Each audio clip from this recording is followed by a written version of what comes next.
Donald Trump will lose the House, the Senate, and be impeached. That was just the tip of the iceberg of the threat that Ted Cruz levied against a president he pretends to love in public, but in private, these two are going to war. That is what is being exposed in a new leak that shows an expletive-ridden fight between Donald Trump, Ted Cruz, and J.D. Vance. And it is not just coloring the current political state of the MAGA civil war that we see taking place, but what is going to happen for the rest of Donald Trump's term after the midterms and beyond 2028. Because Ted Cruz isn't just going after Trump, he's going after J.D. Vance as well. And it's because of his own ambition and Donald Trump's favorite word, that is tariff. So before we get into this screaming match, this swearing match, and what it means for the future of Donald Trump's crumbling term, we got to start with why Ted Cruz is so furious. And it's this message that Donald Trump is attacking Prime Minister Carney with on Truth Social. Trump recently wrote on Truth Social, if Governor Carney, thinks he is going to make Canada a drop-off port for China to send goods and products into the United States, he is sorely mistaken. China will eat Canada alive, completely devour it, including the destruction of their businesses, social fabric, and general way of life.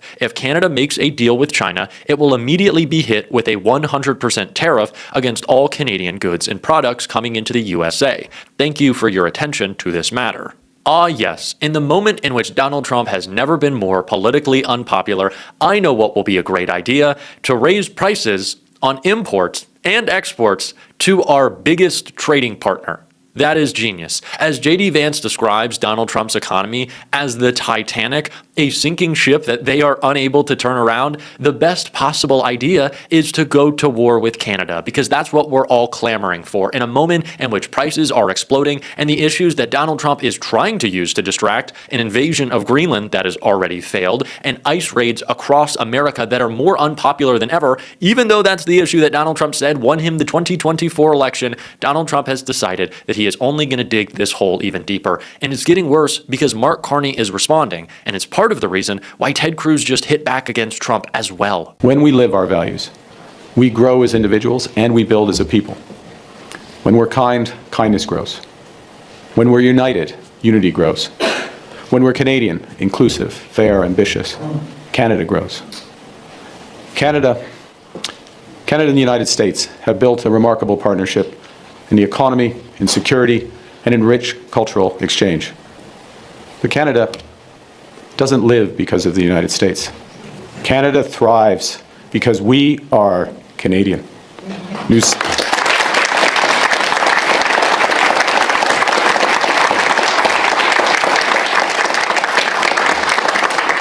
Mark Carney is quickly shutting this down, and I think he knows maybe better than any other world leader how to deal with Donald Trump, understanding that Trump is a deeply insecure and small individual, and if you stand up to him, he will ultimately bend and break. It is what we just saw happen at Davos when the NATO Secretary General steamrolled Donald Trump and got him to take what amounts to nothing in terms of a Greenland deal. Trump is saying we have pockets of sovereignty that he'll announce in, you guessed it, 2 weeks, but what does that do for anyone? How does this help Donald Trump, I don't know, raise his popularity, which has never been lower? This is the worst it's ever gotten for Donald Trump. How does it help him send a message on costs? It doesn't. How does it change the fact that the United States was already doing business in Greenland, already had military bases in Greenland? Trump was taking troops away from Greenland. Nothing has changed and the distraction has failed. All people are talking about is the fact that 25 million Americans have been kicked off their health care, prices are skyrocketing, and Donald Trump doesn't care because he's wasting your tax dollars on ICE agents who are going to kill you.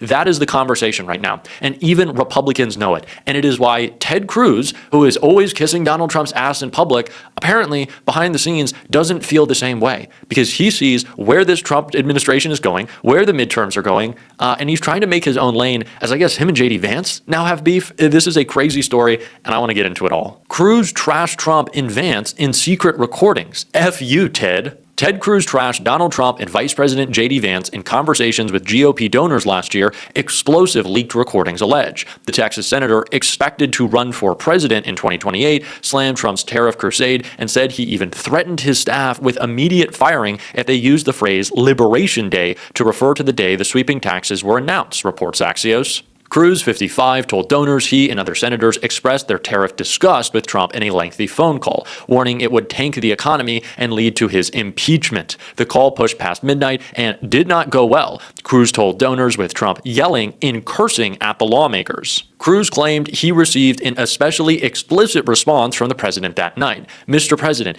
if we get to November of 2026 and people's 401ks are down 30% and prices are up 10 to 20% at the supermarket, we're going into election day to face a bloodbath, Cruz told Trump. According to the recording, you're going to lose the House and you're going to lose the Senate. You're going to spend the next 2 years being impeached every single week. Trump allegedly responded bluntly, F you, Ted. Cruz's office did not deny the contents of the recording in a statement to Axios. Still, Cruz's office claimed that he is still the president's greatest ally in the Senate, okay, and battles every day in the trenches to advance his agenda. Axios reports that the recordings were nearly 10 minutes in total and came from conversations in early and middle 2025. The site said the recordings were provided by a Republican source, so someone who works for Ted Cruz. It is unclear which donors Cruz was speaking to. Cruz, 55, is believed to be eyeing another White House run, hoping to become a more traditional GOP successor to Trumpism. Standing in his way is the 41-year-old Vance, who is the overwhelming favorite to win the Republican nomination. Nothing says running for president like backstabbing Ted Cruz, quietly leaking to reporters, and it was obviously Ted Cruz leaking it, that he had disagreed with Donald Trump on tariffs from the beginning, that he thought it was a terrible idea and is simply trying to warn dear leader Trump, oh, we love you so much, dear leader Trump. I just wanted to warn you of what a disaster these tariffs would be. He is obviously running for president,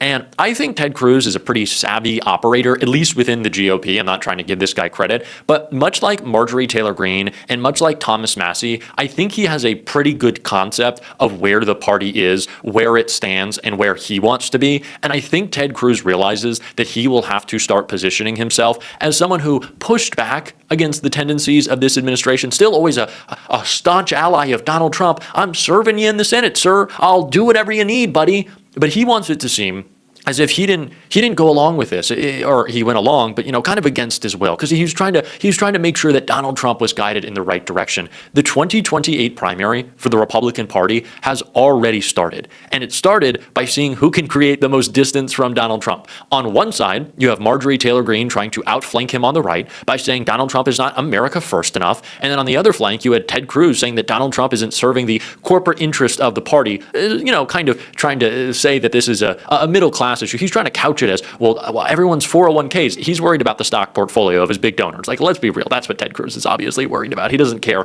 if working people are losing money. Ted Cruz doesn't care about working people. It's laughable to even suggest that. But the 2028 primary has already begun. And it's going to continue with Republicans slamming Donald Trump on tariffs, on the Epstein files, on what they will say is ICE being out of control. Now, they don't mean killing Americans. They could care less about that. They're going to say, well, Donald Trump hasn't put the right people in place to give ICE the direction that it needs. I guarantee you that is going to be the argument, because who is that a subtle shot at? Kristi Noem, who, by the way, is also running for president in 2028. So this is a MAGA civil war that kind of gives us a good look into what things are going to be talked about for the 2028 primary for Republicans. But Ted Cruz is right. Like, Donald Trump's term is over. Mike Johnson has a non-functioning majority in the House. The Senate is constantly bickering. Republicans are going to be furious, but Democrats are going to shut down the government, and they should, over DHS funding. And it's going to be an issue that they don't want to talk about, as Republicans are already coming out against them. So yeah, it is no surprise that Donald Trump, in a moment in which he is flailing, is on the phone screaming expletives at Ted Cruz,